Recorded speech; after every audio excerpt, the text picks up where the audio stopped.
हे शिकारी, तुम मुझे मत मारो, मैंने तुम्हारा क्या बिगाड़ा है? चिड़िया, मुझे तुम्हें मारने और पकड़ने का कोई शौक नहीं।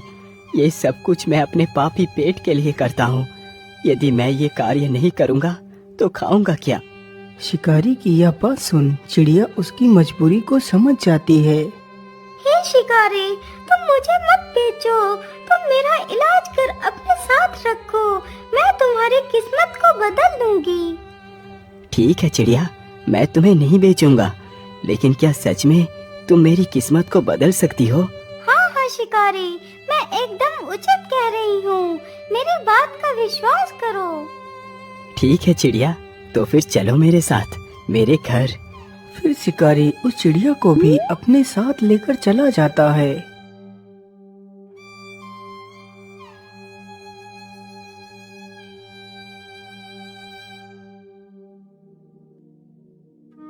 चिड़िया, तुम इसी स्थान पर बैठो, मैं तुम्हारे घाव पर दवाई लगा देता हूँ। इतना बोलकर शिकारी चिड़िया को वहीं पर बैठाकर दवाई लेने जाता है। वह जल्दी ही एक कटोरी में दवाई ले आता है और उस चिड़िया के घाव पर लगाता है। चिड़िया, अब तुम यहीं पर बैठकर आराम करो, कल तक तुम बिल्कुल ठीक हो जाओगी।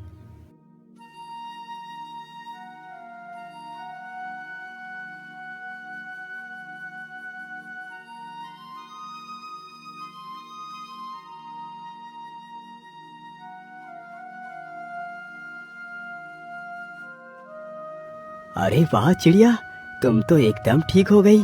अच्छा, अब तुम यही घर में रुको, मैं शिकार के लिए जा रहा हूँ। अरे नहीं नहीं शिकारी, अब तुम शिकार नहीं करोगे। लेकिन चिड़िया, यदि मैं शिकार नहीं करूँगा तो पैसे कहाँ से आएंगे? तुम शायद भूल गए कि मैंने तुमसे कहा था कि मैं तुम्हारी किस्मत को बदल दूंगी। हाँ हाँ, मुझे याद है, लेकिन तुम करोगी क्या?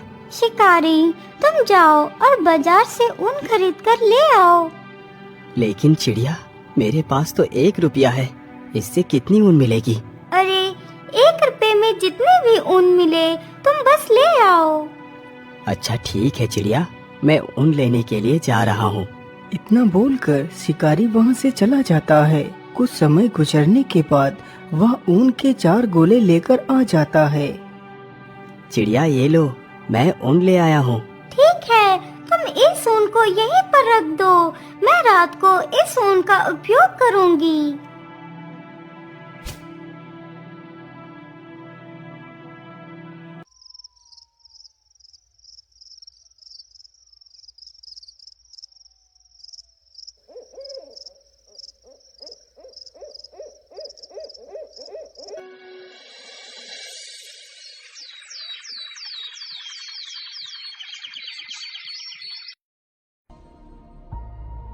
अगले ही दिन शिकारी जैसे ही सोकर उठता है तो वह देखता है कि सामने टेबल पर एक बहुत ही सुंदर शाही सूट रखा हुआ है। अरे, ये इतना सुंदर शाही सूट किसका हो सकता है, जबकि यहाँ तो कोई नहीं। अरे चिड़िया, ये शाही सूट कौन लेकर आया? अरे शिकारी, तुम ज्यादा अचंभित मत हो, ये सूट मैंने ही बनाया है। क्या ये सूट तुमने बनाया है? मुझे तुम्हारी बातों पर विश्वास नहीं हो रहा। तुम मेरी बात का विश्वास करो, ये मैंने ही बनाया है। अब तुम इस सूट को लेकर बाजार में बेच आओ। इतना सुनकर शिकारी उस शाही सूट को लेकर बाजार की ओर चल देता है, लेकिन उसके मन में काफी सारे सवाल चल रहे थे। आखिर ऐसा कैसे हो सकता है? भला एक चिड़िया इतना सुंदर सूट कैसे बना सकती है?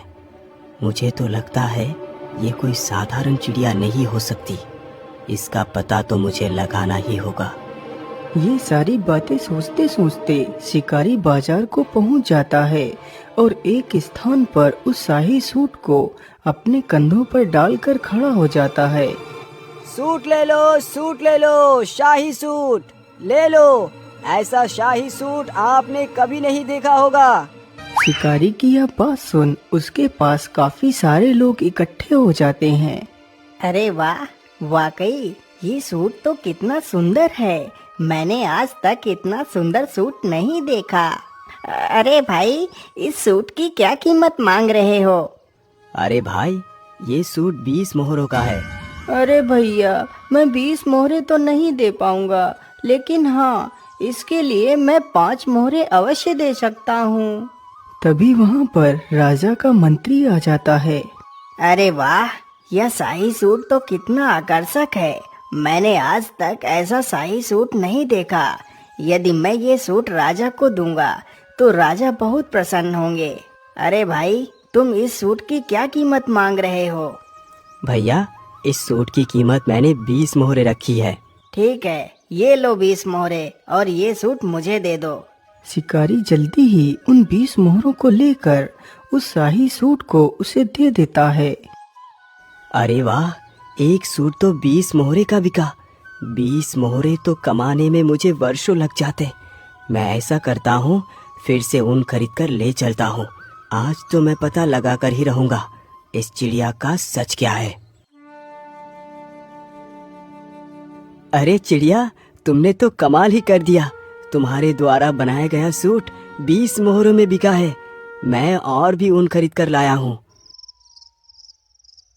जैसे ही आधी रात गुजरती है तो वह शिकारी झूठ मूठ सोने का नाटक करता है।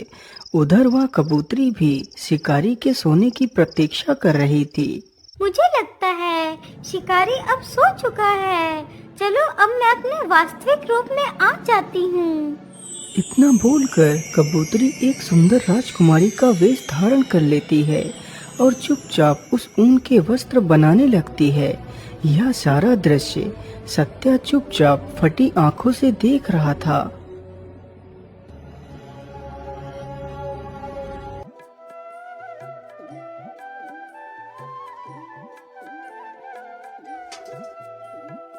अगली सुबह राजकुमारी वापस से अपने उसी कबूतरी वेश में आ गई थी। अरे वाह कबूतरी, आज तो तुमने और भी ज्यादा सुंदर वस्त्र बनाए हैं। लेकिन इतनी सुंदर वस्त्र बनाना किसी आम पक्षी के बस की बात नहीं। आखिर कौन हो तुम जो इस कबूतरी के वेश में रह रही हो? मैं तुम्हारी वास्तविकता को जान गया हूँ। बताओ, तुम कौन हो? सत्या, मैं कोई कबूतरी नहीं हूँ। मैं कल्पराज की राजकुमारी कल्पना हूँ। यह बात कई वर्ष पहले की है। मेरे पिता राजा वीर प्रताप को कोई भी संतान नहीं थी। लेकिन महारानी जी, मैं ऐसा नहीं कर सकता। चाहे मेरी कोई संतान हो या ना हो, यदि ईश्वर मुझे निस्संतान ही रखना चाहते हैं तो ये ही सही। लेकिन मैं दूसरा विवाह नहीं करूँगा। लेकिन महाराज, क्या आप अपने वंश को अपने तक ही सीमित रखना चाहते हैं? क्या आप नहीं चाहते कि आपका वंश आगे बढ़े? आखिर आपके बाद आपके राज्य को कौन संभालेगा? लेकिन महारानी जी, इसके लिए हम कोई न कोई उपाय अवश्य निकालेंगे। लेकिन मैं दूसरा विवाह नहीं करूँगा। हम आज ही उन पहाड़ी वाले बाबा के पास जाएंगे। मुझे पूर्ण विश्वास है कि वो हमारी मदद अवश्य करेंगे। इतना बोलकर राजा अपनी पत्नी के साथ रथ पर सवार होकर निकल पड़ता है।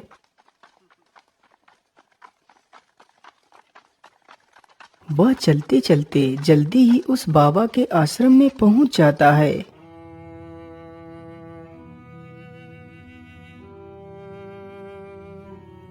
बाबा, मैं बड़े ही विचित्र संकट में आकर फंस गया हूँ। समझ नहीं आ रहा क्या करूं और क्या ना करूं। महाराज, मैं आपकी चिंता के विषय को भली भांति समझता हूँ। बाबा, यदि आप सब कुछ जानते हैं तो फिर बताइए, क्या मैं इसी प्रकार जीवन भर निस्संतान रहूंगा? क्या मेरे भाग्य में कोई संतान नहीं है? महाराज, आप घबराइए नहीं। आपके भाग्य में संतान का सुख अवश्य लिखा है। लेकिन एक समस्या है। समस्या? लेकिन कैसी समस्या मुनिवर? आप मुझे उस समस्या को स्पष्ट रूप में बताइए। महाराज, तुम्हें एक पुत्री की प्राप्ति होगी, लेकिन तुम्हारी पुत्री जब तक पूरे 15 वर्ष की नहीं हो जाएगी तब तक अपने कदमों को जमीन पर नहीं रखेगी। यदि तुम्हारी पुत्री ने 15 वर्ष से पूर्व अपने कदमों को जमीन पर रख दिया तो बहुत बड़ी अनहोनी हो जाएगी। कैसी अनहोनी बाबा? मैं कुछ समझा नहीं। बेटा, ये मैं तुम्हें नहीं बता सकता। बस तुम्हें अपनी पुत्री को 15 वर्ष तक जमीन पर पैर रखने से रोकना है। ठीक है बाबा, मैं आपकी बात याद रखूंगा। 1 वर्ष पश्चात रानी ने एक सुंदर सी पुत्री को जन्म दिया।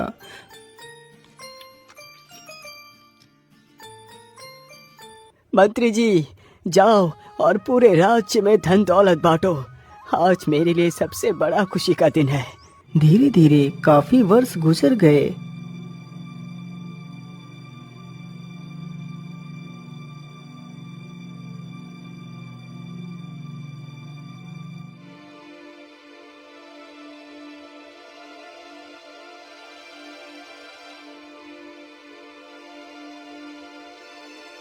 महारानी जी, आज की रात गुजरने के बाद मेरी पुत्री पूरे 15 वर्ष की हो जाएगी।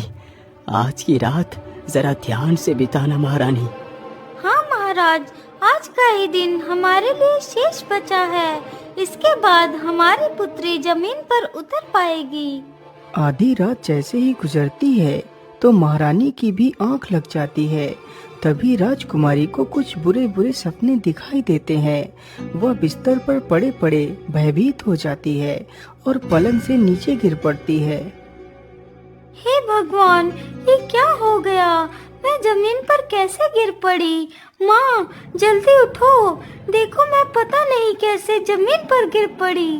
इतना सुनते ही महारानी की आंखें खुल जाती हैं। अरे अरे अरे पुत्री, ये तुमने क्या कर दिया? तुम बिस्तर से क्यों नीचे उतर गई? महारानी इतना कह ही रही थी कि तभी कमरे में कुछ प्रकाश जैसा प्रकट हुआ।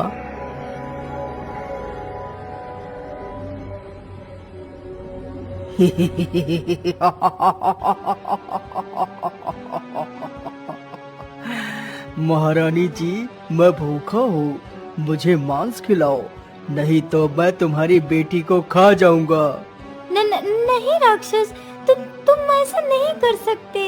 इतना कहते ही महारानी जमीन पर गिर पड़ती है और बेहोश हो जाती है। राक्षस, आप मुझे मत मारो, मुझ पर दया करो। अरे वाह, राजकुमारी तो कितनी सुंदर है। काश कि यह राजकुमारी मेरी पत्नी बनती तो कितना अच्छा होता।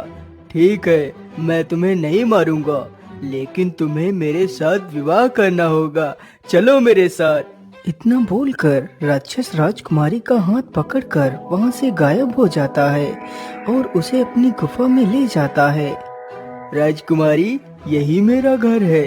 आज से तुम यहाँ की मालकिन बनोगी। मैं तुम्हारे साथ विवाह करूँगा। नहीं राक्षस, मैं एक इंसान हूँ और तुम तो एक दैत्य हो। भला मैं तुम्हारे साथ विवाह कैसे कर सकती हूँ? मुझे जाने दो। नहीं राजकुमारी, तुम्हें यदि जीवित रहना है तो तुम्हें मेरे साथ विवाह करना ही पड़ेगा। अच्छा, अब मैं अपने रिश्तेदारों को न्योता देने के लिए जा रहा हूँ, तुम यहीं पर रुकना। लेकिन हाँ, यदि मैं तुम्हें यहाँ छोड़कर चला गया तो तुम यहाँ से कहीं भी भागकर जा सकती हो। इसलिए मैं तुम्हें एक पंछी बनाकर पिंजरे में बंद कर देता हूँ। फिर राक्षस राजकुमारी को एक कबूतरी बनाकर पिंजरे में बंद कर देता है और वहाँ से चला जाता है। हे भगवान, अब मैं क्या करूँ? यहाँ से कैसे निकलूँ? मैं इस पिंजरे को खोलने की कोशिश करती हूँ, हो सकता है पिंजरा खुल जाए। कबूतरी पिंजरे को खोलने का प्रयास करती है। कुछ देर प्रयास करने के पश्चात पिंजरा खुल जाता है और वह वहाँ से उड़ जाती है। लेकिन राजकुमारी, क्या तुम अपने वास्तविक रूप को धारण कर नहीं रह सकती? शिकारी भाई, मैं अपने वास्तविक रूप में सिर्फ कुछ क्षण के लिए ही रह सकती हूँ। एक दिन में सिर्फ एक बार ही मैं अपना वास्तविक रूप ले सकती हूँ, वो भी रात के 12 बजे के बाद। क्या तुम श्राप से मुक्त नहीं हो सकती? इसका जवाब तो पहाड़ी वाले बाबा ही दे सकते हैं। तो फिर ठीक है राजकुमारी, चलो मेरे साथ पहाड़ी वाले बाबा के पास, मैं तुम्हारी रक्षा करूंगा। इतना बोलकर वह दोनों बाबा से मिलने के लिए निकल पड़ते हैं।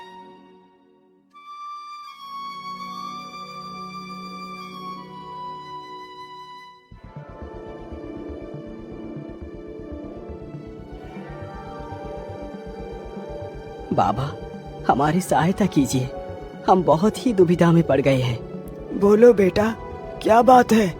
तुम इतना परेशानी में क्यों दिखाई पड़ रहे हो? कबूतरी सारी कहानी बाबा को सुनाती है।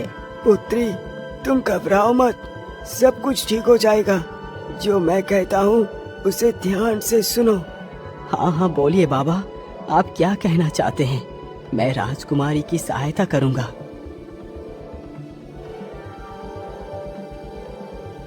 राजकुमारी, तुम्हें अपने वास्तविक रूप को प्राप्त करने के लिए उस नदी में स्नान करना होगा, तभी तुम अपने पिछले जन्म के श्राप से मुक्त हो पाओगी। आज अमावस्या है, तुम्हें उस नदी में रात 12 बजे स्नान करना है। सत्या, तुम भी राजकुमारी के रक्षण के लिए साथ ही जाओगे। राजकुमारी, अब वो समय आ चुका है। सत्य, तुम जल्दी से राजकुमारी को नदी पर लेकर जाओ। बाबा की यह बात सुनकर शिकारी राजकुमारी के साथ नदी के लिए निकल पड़ता है। वह दोनों जल्दी ही नदी पर पहुंच जाते हैं। सत्या, तुम यहीं पर रुको, मैं अभी नदी से स्नान करके आती हूँ। ठीक है राजकुमारी, तुम जाओ, मैं यहीं पर तुम्हारी प्रतीक्षा करता हूँ। इतना सुनकर कबूतरी जैसे ही नदी में स्नान करने के लिए आगे बढ़ती है।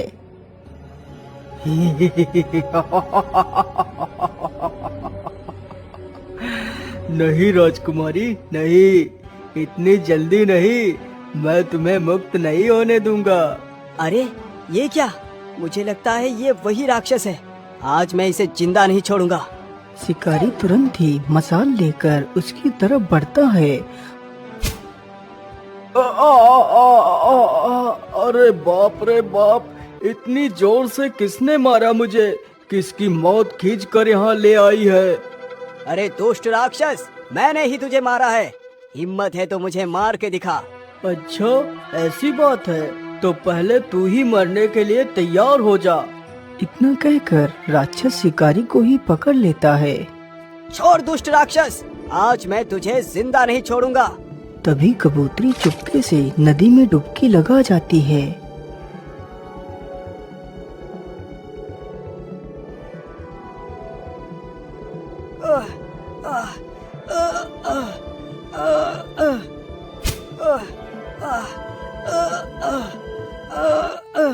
शिकारी, क्या तुम ठीक हो? तुम्हें कुछ हुआ तो नहीं? नहीं नहीं राजकुमारी, मैं बिल्कुल ठीक हूँ। शिकारी भैया, आखिर तुमने ऐसा क्यों किया? तुमने मेरे लिए अपनी जान को खतरे में क्यों डाल दिया? राजकुमारी, मैंने ये सब कुछ इसलिए किया क्योंकि मैंने अपने संपूर्ण जीवन में सिर्फ पाप कर्म ही किए हैं। आज मैंने सोचा क्यों ना मैं आपकी जान बचाकर कुछ तो अच्छा कर्म कर लूं। चलो शिकारी, तुम मेरे साथ मेरे राजमहल में चलो।